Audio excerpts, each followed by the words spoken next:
On l'a vu venir comme un voisin qui vient vous demander le mortier et le pilon, net au moment où la maman est en train de servir la nourriture dans la cuisine. Samuel Eto'o-Fils, a.k.a. le Ngambe, a.k.a. le grand 6 renversé, a annoncé sa candidature au poste de président de la Fédération camerounaise de football. Cependant, même si cette décision a ravi la nation tout entière, il existe quand même quelques personnes qui ne sont pas du tout d'accord avec cette candidature. Et après, c'est normal, hein? Même Jésus-Christ là, qui était si bon et qui a donné le pain, le poisson et même le vin à tout le monde, a quand même été bastonné comme un malpropre. Du coup, ne vous inquiétez pas, on va parler de ce sujet de long en large juste après le jingle.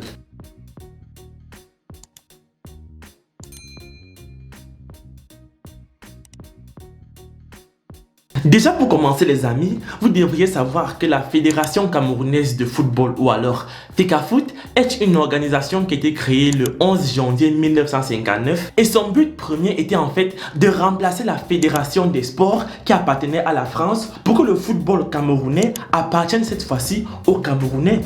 Quoi de plus logique? Dès lors, la FECAFOOT s'est engagée dans deux missions principales. D'une part, de faire la promotion et le développement du football local et d'autre part, d'organiser les compétitions nationales ainsi que les matchs internationaux de la sélection nationale. Et il est également bien de souligner que depuis 1959 et jusqu'à nos jours, 19 présidents se sont succédés à la tête de la FECAFOOT et la plupart d'entre eux ne savaient même pas à quoi sert le demi-cercle au début de la surface de réparation.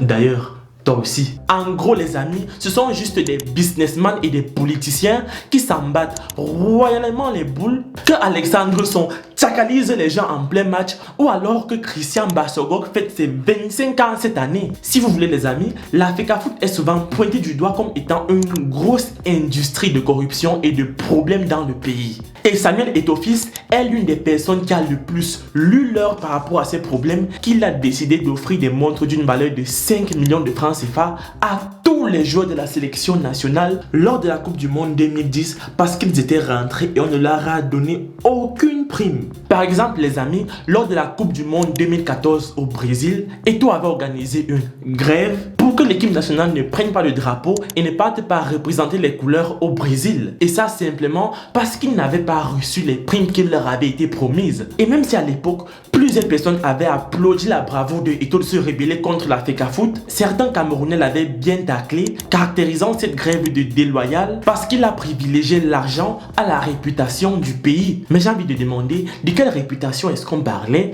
lorsqu'on sait qu'en 2013, c'est-à-dire l'année qui précédait, Monsieur Mohamed, le président de la FECAFOOT à l'époque, avait été jeté en prison parce qu'il a détourné l'argent comme capital pour sa propre usine de coton.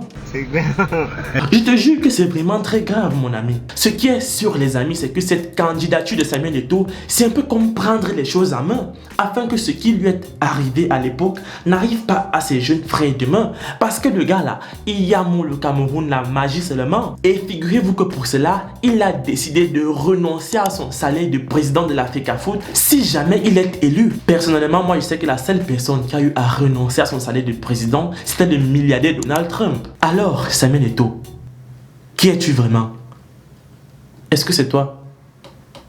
Est-ce que tu es le Messie? Et en plus de tout cela, Eto'o-Fils a dit que lui n'est pas là pour les quelques petits millions qui traînent souvent dans les enveloppes, voilà, un peu partout dans les bureaux de la FECAFOOT là. Ou alors qu'il n'est pas là pour une quelconque concurrence avec Didier Drogba, qui lui aussi est candidat pour la présidentielle à la Fédération ivoirienne de football, prévue pour novembre prochain et dont il va très certainement gagner. Pour tout vous dire les amis, la FECAFOOT va mal. Et elle va tellement mal que le fait d'être malade pour eux, c'est un peu leur mode de fonctionnement. Vous vous imaginez quand vous avez du paludisme ou alors une maladie qui vous menace et que les parents prennent soin de vous en vous donnant des gâteaux, des biscuits, des yaourts pour que vous vous sentez bien. C'est parallèlement comme ça qu'ils font pour manger l'argent du pays sans toutefois organiser les choses pour pouvoir produire davantage de bénéfices. Par exemple, les amis, en 2018, le président Seydou Bombo Njoya avait présenté la situation financière de la FECAFOOT et celle-ci avait une dette de près de 1,4 milliard de francs CFA. Et dans cet argent, la somme de 70 millions de francs CFA correspondait à la masse salariale du personnel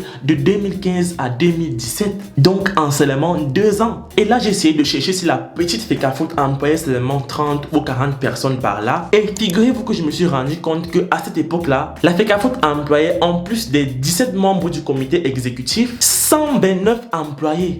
Mais on sait très bien que dans les 129 employés là, une seule personne pouvait avoir 10 postes. Vous voyez comment les gars réfléchissent, non? Pour cela, en 2020, une réforme avait été mise en place par Monsieur Dieudonné Hapi pour réduire le personnel jusqu'à 67 salariés. Mais même 67 personnes là, c'est trop. Lorsqu'on sait que cette FECAFOOT là ne rapporte même pas au pays le tiers du budget que le pays alloue pour elle. Et ceux-mêmes qui sont les moteurs de cette FECAFOOT, ceux-mêmes qui travaillent dur pour qu'on puisse même parler des fédérations camerounaises de football, c'est-à-dire les joueurs, touchent, je cite, 36 000 francs CFA par mois. Oui, tu as bien compris.